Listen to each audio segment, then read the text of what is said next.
I stood in the living room, my hand trembling as I held the pregnancy test. The pink lines blurred through my tears, but they were real. I had practiced what I would say 100 times in my head. Mom would be shocked at first, but she would help me. She had to. Clifford saw the test before I could speak. His face twisted into something cruel. He laughed. Not a chuckle, but a harsh mocking sound that filled the room like poison. "You're lying," he said flatly. "There's no way you're pregnant. What kind of sick game is this, Nancy?" Mom appeared in the doorway, still holding her coffee mug. Her eyes moved from my face to the test to Clifford. I waited for her to defend me, to ask questions, to be my mother. Instead, she set down her mug slowly and crossed her arms. "Nancy, what are you trying to do here? Are you trying to ruin this family?" My world tilted. The room felt smaller suddenly, closing in around me. Clifford stepped closer, his voice dropping to that dangerous tone I knew too well. "Pack your things. Get out of my house. Tonight." "Mom, please," I whispered. "I'm telling the truth. I need help." She looked away from me. That was somehow worse than the anger. She just looked away like I didn't exist. "You heard Clifford," she said quietly. "I think it's best if you leave for a while. Until you stop this nonsense." I grabbed my phone and my jacket. Nothing else. My hands wouldn't stop shaking as I walked toward the door. Behind me, I heard Clifford already on his phone, his voice loud and performative. "Yeah, it's Nancy. She's making up stories again. No, I don't know what's wrong with her. She's always been troubled." I walked into the cold October night with nowhere to go. The door locked behind me with a final click. Kevin answered on the second ring. My cousin had always been more like a brother, protective and steady when everything else in my life felt chaotic. "Nancy? It's midnight. What's wrong?" I couldn't speak at first. The words stuck in my throat like broken glass. "I'm pregnant," I finally whispered. "And they threw me out." Clifford called me a liar. "Mom just stood there, Kevin. She just stood there." "Where are you right now?" His voice was instantly alert, urgent. "Outside the house. On the street. Stay there. I'm coming to get you. Don't move." 20 minutes later, his headlights found me sitting on the curb. He didn't ask questions. He just opened the car door and pulled me into a hug that finally let me cry. Later, in his apartment, he made tea and sat across from me. "I believe you," he said simply. "And there's something you need to know about Clifford." The doctor's office was cold and sterile. I sat on the examination table, the paper crinkling under me as I waited. Kevin had insisted on coming with me, and now he sat in the corner, his jaw tight with worry. Dr. Martinez was kind. She didn't judge me or ask why I was here alone at 19. She just did the ultrasound and blood work, then showed me the screen. "You're about 8 weeks pregnant," she said gently. "Perfectly healthy. Do you need me to document everything for you?" I nodded. "Yes, please. I need proof. Official proof." She understood without me having to explain. She printed everything. The test results, the ultrasound images, the official confirmation on clinic letterhead. She even wrote a detailed note about my physical condition and the accuracy of the tests. Kevin took the folder from me as we left. "Now we build your case," he said. I wasn't begging anymore. I was preparing. I spent the next few days at Kevin's apartment, remembering. The memories came in waves, each one sharper than the last. Clifford had always needed control. When I was 15, he made me eat dinner alone in my room for a week because I talked back by asking to go to a friend's birthday party. When I was 17, he convinced Mom that I was lying about making the honor roll because he said he never saw me study. He had a way of making everything about him. If I got attention, he found a way to redirect it. If I succeeded, he diminished it. And Mom just let him. Year after year, she chose peace over me. Now I understood why the pregnancy terrified him so much. It was something he couldn't control. A truth he couldn't twist. My body was proof he couldn't rewrite. The baby growing inside me threatened everything he had built. Mom called 3 days after she threw me out. Not to apologize. Not to ask if I was okay. To warn me. "Nancy, you need to drop this," she said, her voice tightened fast. "Before Clifford gets really angry." You don't understand what you're doing. I'm not doing anything, Mom. I'm pregnant. That's not something I'm doing to anyone. It's just the truth. She was quiet for a moment. Then, softer, almost broken, I chose peace a long time ago, Nancy. I chose survival. You need to understand that. You chose him over me, I said flatly. I chose to keep this family together. There is no family, Mom. Not anymore. I hung up. That was the moment I stopped hoping she would choose me. That hope had kept me small for too long. Kevin went to Uncle Raymond's barbecue without me. I wasn't invited, of course. Clifford had made sure everyone knew I was going through something and needed space from the family. Kevin texted me updates throughout the afternoon. Then, at 4:47 p.m., my phone buzzed with a voice recording. I pressed play. Clifford's voice filled my ears, loud and full of false concern. Poor Nancy. Making up this whole pregnancy thing for attention. She's always been dramatic.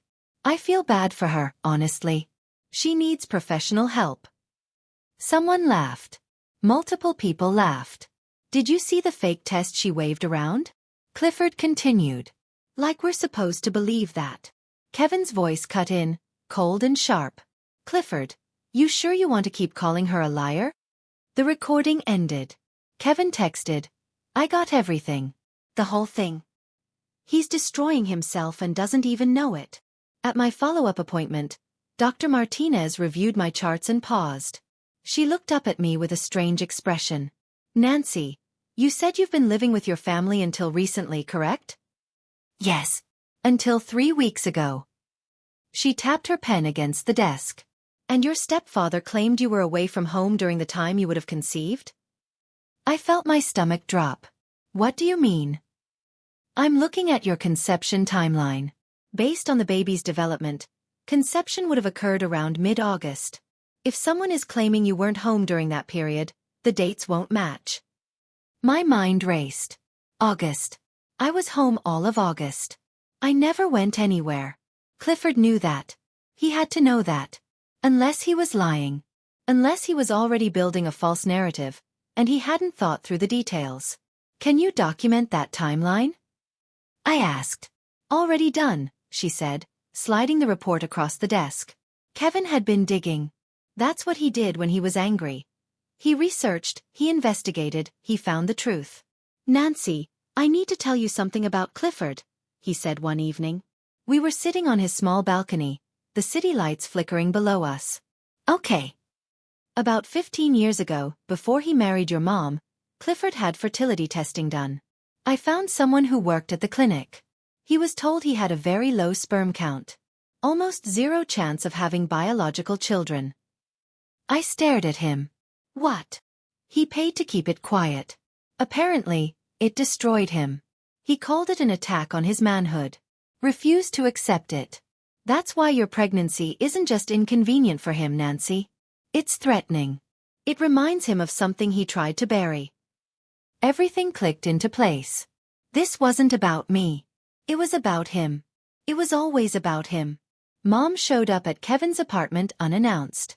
I opened the door to find her standing there, pale and shaking, her hands twisting together like nervous birds. We need to talk, she said. I let her in but didn't offer her anything. She sat on the edge of the couch, looking smaller than I remembered. Clifford is asking questions, she said finally. He wants to know who the father is. He's obsessed with it, Nancy. He keeps saying things don't add up. Things don't add up for him, I said coldly, because he's been lying. Please just tell me. Who is the father? Why? So you can report back to Clifford? So he can use it against me? She flinched. He's scared, Nancy. I can see it. He's actually scared. Good, I thought. Let him be scared. I decided to tell Mom my plan. Not because I wanted her approval, but because I wanted her to carry the message back to Clifford. After the baby is born, I'm doing a DNA test, I said calmly. And I'm making the results public. Mom's face went white. Nancy, you can't. Please. That will destroy everything. Everything? What everything, Mom? The lies? The fake reputation? His carefully built image? Our family. We don't have a family. We have a man who controls you and a daughter he threw away. She stood up, her hands shaking. I'm asking you as your mother, please don't do this. Please. He'll never forgive you. I don't need his forgiveness. I need him to stop lying about me. She left without another word, but I knew what she would do. She would go straight to Clifford. She would tell him everything. And he would panic. That was exactly what I wanted. Clifford struck back 3 days later. He posted on Facebook, tagging half the family in a long detailed post about how I was trying to extort him with false accusations and made-up stories. He painted himself as the victim. The loving stepfather who tried his best with a troubled stepdaughter. He said I was demanding money. He said I was unstable. He said he had no choice but to defend himself publicly. The comments filled up fast. Friends from church. Neighbors. Distant relatives. People I barely knew were suddenly experts on my character. Always knew that girl was trouble. Clifford is such a good man for putting up with this. Praying for you, Clifford. My phone exploded with messages. Some were supportive. Most were not. I turned it off and sat in Kevin's apartment, staring at the wall. Kevin found me there an hour later. He took one look at my face and said, "It's time." Kevin posted the audio recording at 9 p.m. on a Saturday night when he knew people would be online. No long explanation. Just a caption. Clifford mocking Nancy at the family barbecue. Listen for yourself. The audio was clear. Clifford's voice, unmistakable, calling me a liar, calling me dramatic, laughing about the fake pregnancy test. The comment section on his earlier post changed fast. People started deleting their supportive comments. New comments appeared, questioning, doubtful. This doesn't sound like someone concerned for his stepdaughter. Why is he laughing about this? I don't know what to believe anymore. Clifford's mask was slipping. The caring stepfather act was cracking, and underneath it, people were seeing something they didn't like. By morning, Clifford had deleted his post. But screenshots lived forever. The internet doesn't forget. Mom confronted Clifford. Kevin's neighbor told us later that she heard them screaming through the walls of the house. You lied to me, Mom shouted. You said she came to you calmly. You said you tried to help her. But you laughed at her, Clifford. You humiliated her. She's destroying everything I've built, he roared back. Everything. My reputation, my job, my life. Because of some story she made up. What if it's not a story? Then she's a whore who got pregnant and is trying to blame me for not supporting her. There was a long silence. Then Mom said quieter, I can't do this anymore. Can't do what? This. Pretending. Defending you when I don't even know what's true anymore. For the first time in their marriage, she didn't back down. Something in her had finally broken. Kevin came through again. He somehow obtained Clifford's old medical records from 2009. I didn't ask how. I didn't want to know. The document was clear. Patient presents with severe oligospermia. Natural conception unlikely. Recommend assisted reproductive technology if patient wishes to pursue fatherhood. Clifford's infertility wasn't a rumor. It was documented medical fact. I stared at the paper, understanding flooding through me. This was why he reacted so violently to my pregnancy. It wasn't about believing me or not believing me. It was about his own shame. His own buried secret. My pregnancy forced him to confront something he had paid to forget. Are you going to use this? Kevin asked carefully. Not yet, I said. But I'll keep it safe. Just in case he pushes too far. Clifford fell apart at work. I heard about it from Uncle Raymond, who knew someone in Clifford's office. Clifford had always been controlled, professional, the picture of competence. But the pressure was cracking him. He snapped at his boss during a meeting. He accused a coworker of gossiping about his personal life. He shouted at someone in the parking lot over a minor fender bender. Human Resources called him in for a formal meeting. People at his job were uncomfortable. They had seen the social media posts. They had heard rumors. His carefully maintained reputation was dissolving. Power and control had always been Clifford's oxygen. Watching it drain away was destroying him faster than any accusation ever could. Mom moved out quietly one Tuesday afternoon while Clifford was at work. She didn't tell him she was leaving. She just packed her essential things and drove to her sister's house 2 hours away. She texted me after, "I'm not ready to apologize. I'm not ready for a lot of things. But I couldn't stay there anymore. He's not who I thought he was." I didn't respond. I wasn't ready either. But something shifted in me. 4 years, I had wanted Mom to choose me. Now she had chosen herself, and that was enough for now. Maybe it would never be enough. Maybe we would never rebuild what was broken. But Clifford was alone. The man who needed control and validation was sitting in an empty house with no one to manipulate, no one to convince, no one to believe his stories. I hosted a small baby shower at Kevin's apartment. I didn't expect many people. Just Kevin, his girlfriend, maybe 1 or 2 friends who had stuck by me. But people came. Aunt Lisa brought gifts and tears and apologies. Uncle Raymond came with his wife, saying they should have believed me from the start. Even some old friends from high school showed up, having heard bits and pieces of the story. "We're sorry we didn't reach out sooner," one said. The room filled with laughter and love and hope.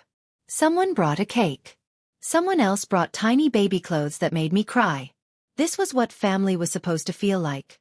Not perfect, not without pain but present. Showing up. Choosing to believe.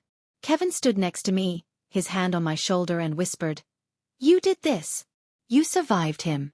I looked around the room. He was right. I had survived. Clifford made one final, desperate attempt to destroy me. In a private message to several family members, he wrote, "The baby has to be Kevin's. That's the only explanation. Nancy's been living with him. It's sick, but it's the only thing that makes sense." He accused us of incest. Of the most vile, unthinkable lie he could craft. But it backfired immediately. Even people who had been uncertain about me recoiled from Clifford. The accusation was too far, too cruel, too obviously insane. Uncle Raymond called him directly. "You've lost your mind, Clifford. You need help. Professional help." Even Clifford's few remaining supporters backed away. The accusation revealed the depth of his desperation. He was drowning, and he was pulling everyone down with him. At my final prenatal appointment, I told Dr. Martinez my plan. I was going to announce the DNA results after the birth. Publicly. Clearly. With no room for doubt. "You don't have to do this," she said gently. "You don't owe anyone proof." "I know," I said. "But I want to. Not for them. For me. I want to close the door on every lie. Every doubt. Every rumor." She nodded, understanding.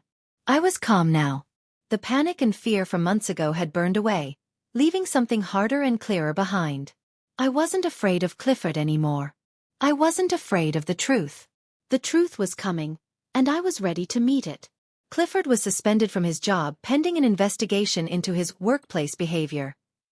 The official reason was vague, but everyone knew the real story. His outbursts, his instability, his crumbling reputation had finally caught up with him. Friends stopped calling.